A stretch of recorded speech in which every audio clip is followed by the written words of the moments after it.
बिस्मिल्लाहिर्रहमानिर्रहीम। अस्सलाम वालेकुम डियर स्टूडेंट्स। प्रैक्टिकल में इस्तेमाल होने वाले जो ऑपरेटर्स हैं उनके हम नाम देखते क्या हैं। तो जो पहला प्रैक्टिकल है, सबसे पहले उसमें इस्तेमाल होने वाला जो इंस्ट्रूमेंट है वो है वर्नियर कैलिपर्स। वर्नियर कैलिपर्स इस्तेमाल होता है किसी चीज़ का डायमीटर फाइंड करने के लिए, जो लोअर जाज हैं एक्सटर्नल डायमीटर फाइंड करने के लिए, और जो अपर जाज हैं किसी सिलेंडर का इंटरनल डायमीटर फाइंड करने के लिए। सपोज ये कोई चीज़ है हमारे पास, इसका इंटरनल डायमीटर फाइंड करना है तो वो अपर जाज से होगा। और थर्ड वन ये इसकी टेल कहलाती है। टेल के जरिए किसी सिलेंडर की डेप्थ को फाइंड किया जाता है। ये वर्नियर कैलिपर हो गया। वर्नियर कैलिपर के बाद जो ऑपरेटर्स यूज होता है वो माइक्रोमीटर स्क्रू गेज है। ये इंतहाई कम लेंस को फाइंड करने के लिए इस्तेमाल होता है। तो इसको शुरू में तो हम गिम्बल से घुमाते हैं, लेकिन एंड पे जाके हम इसको रेचर से घुमाते हैं ताकि एक्स्ट्रा फोर्स ना लगे, हर बच्चे की लगने वाली फोर्स एक जैसी हो। उसके बाद जो ऑपरेटर्स है यहाँ पर हेलिकल स्प्रिंग ऑपरेटर्स है। इसे हेलिकल स्प्रिंग ऑपरेटर्स कहते हैं। और इसके बाद फोर्स टर्न टेबल है। इसके जरिए से रिजल्टेंट फोर्स वगैरह फाइंड की जाती हैं। दो फोर्सेस लग रही हो तो उनकी रिजल्टेंट फोर्स क्या होती है, इसे फाइंड किया जाता है। इसके बाद यहाँ पर एटवुड मशीन, इसे एटवुड मशीन कहते हैं। एटवुड मशीन के जरिए से वैल्यू ऑफ जी निकाली जाती है और टेंशन इन स्ट्रिंग निकाली जाती है। इसके बाद यहाँ पर फ्री फॉल ऑपरेटर्स है। फ्री फॉल ऑपरेटर्स, इसके जरिए भी वैल्यू ऑफ जी को निकाला जाता है। तो ये कहलाता है फ्री फॉल ऑपरेटर्स। इसका बताइए आपको, इसे हम किसी बॉल को धागे से बांध के सस्पेंड कर दें तो इसे पेंडुलम कहते हैं। इसके जरिए से भी हम वैल्यू ऑफ जी भी निकालते हैं और डिस्कस करते हैं कि टाइम पीरियड जो है वो लेंथ पे कैसे डिपेंड करता है और एम्पलीट्यूड पर टाइम पीरियड डिपेंड करता है या नहीं करता है। एक्लिप्रियम के प्रैक्टिकल्स को फर्दर फाइंड करने के लिए जो हमें चीज़ चाहिए वो मीटर रूल चाहिए होता है, वेज चाहिए होता है। मीटर रूल, वेज और वेट बॉक्स चाहिए होता है जिसके अंदर वेट होते हैं। तो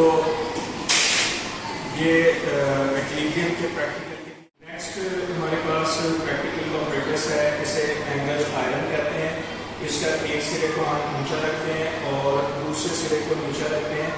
इसके ऊपर ग्रेडिंग्स बनी हुई है। जब हम बॉल को डिफरेंट एंगल से यहाँ से छोड़ेंगे तो ये किस एक्सेलरेशन से जाकर टकराएगी, इसको हम फाइंड करके इस टाइम को हमें फाइंड करना होता है किस डिवाइस से, स्टॉप वॉच से।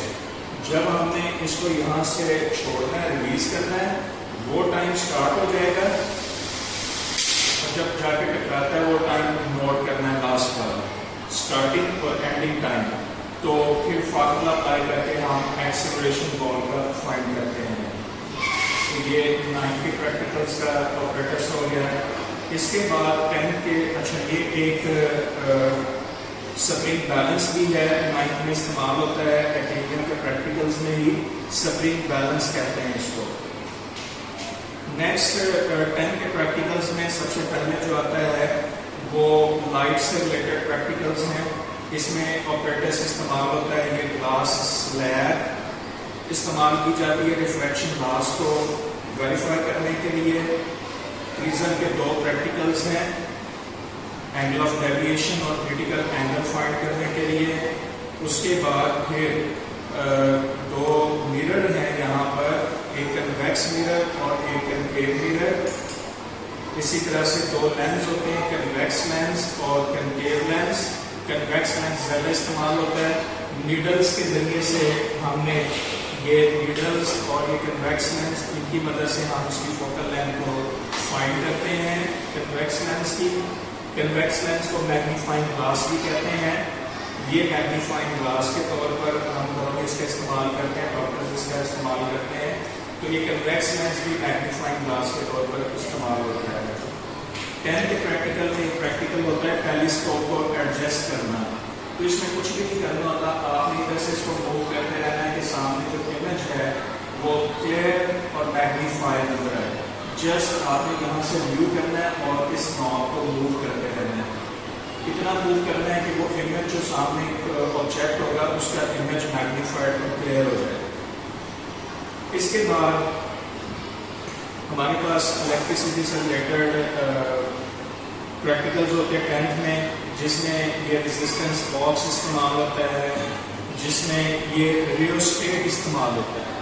रियोस्टेट किसको कहते हैं? वेरिएबल रेजिस्टेंस को कहते हैं। तो जैसे जैसे हम इसको मूव करते हैं वैसे वैसे इसकी रेजिस्टेंस जो है वो चेंज होती जाती है। लाइट के प्रैक्टिकल दो तरह से किए जाते हैं, कॉमन पिन्स के जरिए किया जाता है, दूसरा ये लेजर लाइट भी है।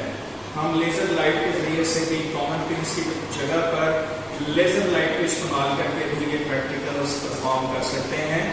वो जो ट्रैक को लाइट के ट्रैक को फाइंड किया जाता है कॉमन पिन्स की मदद से, वही काम हम लेजर लाइट की मदद से आसानी से कर सकते हैं। जैसा कि आप डायग्राम में देख भी रहे हैं, ये जो लाइट मेरी तरफ है ये इंसिडेंट रे है जो इसमें से बाहर निकल रही है, ये एमरजेंट रे है। तो इनकी मदद से हम रिफ्रैक्शन लॉस को स्टडी कर सकते हैं। और फिर ये मेरे पास है बैटरी। देखिए आपने ओहम्स लॉ में पढ़ा है वेरिएबल बैटरी। वेरिएबल बैटरी क्या होती है? मैनुअली तो वही होता है कि 1 सेल लगा दे, 2 सेल लगा दे, 3 सेल लगा दे। यहाँ पर ये जो इसकी नॉब है ये यहाँ पे सेल्स की तादाद को चेंज करती है। मतलब जब ये इस सबसे राइट मोस्ट साइड पे है तो ये 1 सेल है, 1.5 इसके ऊपर लिखा हुआ है। जब ये एक डिजिट आगे जाएगा तो 3 वोल्ट लिखा हुआ है, और आगे जाएगा 4.5 वोल्ट लिखा हुआ है, और आगे जाए करेंगे तो 6 वोल्ट। जैसे जैसे ये आगे मूव करता जाएगा वैसे वैसे ही इसकी वोल्टेज चेंज होती जाएगी। ओहम्स लॉ की डायग्राम निकाल के देखिएगा, बैटरी के ऊपर एरो का साइन लगा हुआ है। सिर्फ ओहम्स लॉ ऐसा है जिसमें बैटरी के ऊपर एरो का साइन लगा हुआ है। वो क्या शो करता है? वेरिएबल बैटरी को, और ये होती है वेरिएबल बैटरी, यानी जहां पे हम नंबर ऑफ सेल्स को चेंज कर सकें। इसके बाद जो इलेक्ट्रिसिटी से रिलेटेड प्रैक्टिकल्स हैं उनमें ये मीटर्स इस्तेमाल होते हैं। जिसके ऊपर ए लिखा होगा इसे एमीटर कहते हैं, जिसके ऊपर वी लिखा होगा उसे वोल्ट मीटर कहते हैं, और जिसके ऊपर जी लिखा होगा उसे गैल्वेनोमीटर कहते हैं। अच्छा, ये मैनुअल मीटर है, गैल्वेनोमीटर, वोल्ट मीटर, एमीटर। जबकि ये यहाँ पर एवोमीटर है, डिजिटल मल्टीमीटर भी कहते हैं और इसको एवोमीटर भी कहते हैं। इसके इस डायल को घुमा के हम इसको वोल्ट मीटर भी बना लेते हैं, हम इसको गैल्वेनोमीटर भी बना लेते हैं, हम इसको ओहम मीटर भी बना लेते हैं। तो ये तीनों चीज़ें इससे फाइंड की जा सकती हैं, डिजिटल मल्टीमीटर या एवोमीटर के जरिए से। इसके बाद फिर यहाँ पर ये मैग्नेट की प्रैक्टिकल्स करने के लिए बार मैग्नेट है, एन फॉर एस लिखा होता है, N for north pole, S for south pole, और इसके साथ ये मैग्नेटिक कंपास का इस्तेमाल किया जाता है। ये दो चीज़ें मैग्नेट के प्रैक्टिकल्स को परफॉर्म करने के लिए इस्तेमाल होती हैं। लास्ट में हमारे पास गेट्स हैं। ये यहाँ पर डिफरेंट गेट्स हैं, ये ऊपर सिंबल बने हुए, टेबल दिया हुआ है, ऊपर लिखा होता है। ये यहाँ पर नॉट गेट है, सिंबल इसका देख सकते हैं, नॉट गेट का बना हुआ है। ये यहाँ पर एंड गेट है, और ये यहाँ पर और गेट है। तो एक प्रैक्टिकल हम 10th का इन्हीं गेट से रिलेटेड परफॉर्म करके भी अभी आपको दिखाते हैं। ओके, 10th का ये प्रैक्टिकल है, गेट से रिलेटेड इम्पोर्टेंट है। To verify the tables of and और not, nor and nand gate. तो 3 इस वक्त गेट मेरे पास मौजूद हैं। तो सबसे पहले आपने इसका ऑपरेटर्स लिखना होगा, फिर प्रोसीजर लिखना होगा।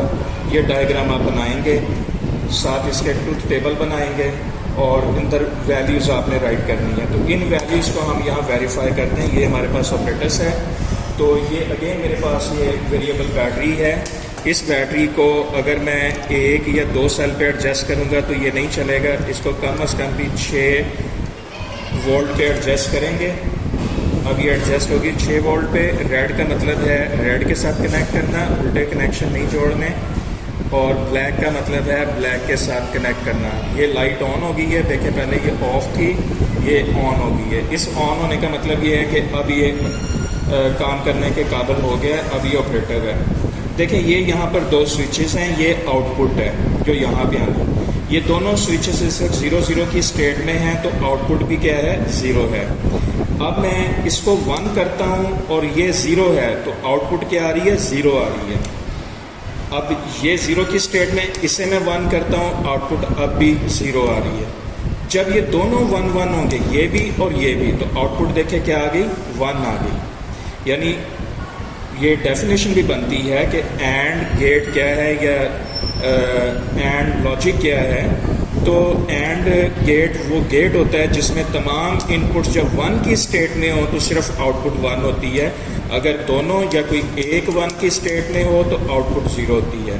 तो ये अब इसकी वेरिफिकेशन होगी एंड गेट की। इसी तरह से हम देखते हैं यहाँ पर और गेट का सिंबल ये होता है। और गेट का सिंबल यहाँ भी कनेक्शन लगाते हुए ख्याल रखना है कि पॉजिटिव को पॉजिटिव के साथ और नेगेटिव को नेगेटिव के साथ कनेक्ट करना है। उल्टे कनेक्शन लगाएंगे तो ये सर्किट चल जाएगा। अब और गेट की क्या ट्रुथ टेबल होती है, दोनों 0 हों तो आउटपुट 0 होती है। जैसा कि इस वक्त दोनों इनपुट 0 की स्टेट में हैं, इनपुट 0 की स्टेट में तो आउटपुट 0 है। अगर हम फर्स्ट स्विच को 1 कर दें तो आउटपुट 1 होगी, जैसा कि यहाँ टेबल में भी शो हो रहा है। अगर सेकंड स्विच को 1 कर दें, फर्स्ट 0 है तो भी आउटपुट 1 आएगी। अगर दोनों इनपुट 1 कर दें तो भी आउटपुट 1 आएगी। तो ये और गेट हो गया। लास्ट में हम देखते हैं नॉट गेट।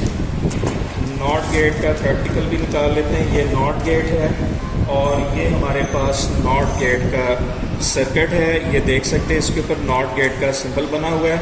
अब जब मैं ये कनेक्शन लगाऊंगा पॉजिटिव के साथ पॉजिटिव और नेगेटिव के साथ नेगेटिव, ये यहाँ नेगेटिव और पॉजिटिव मेंशन भी किया हुआ है। अभी देखें इनपुट 0 है, इनपुट 0 तो आउटपुट क्या आ गई 1, ये आउटपुट है।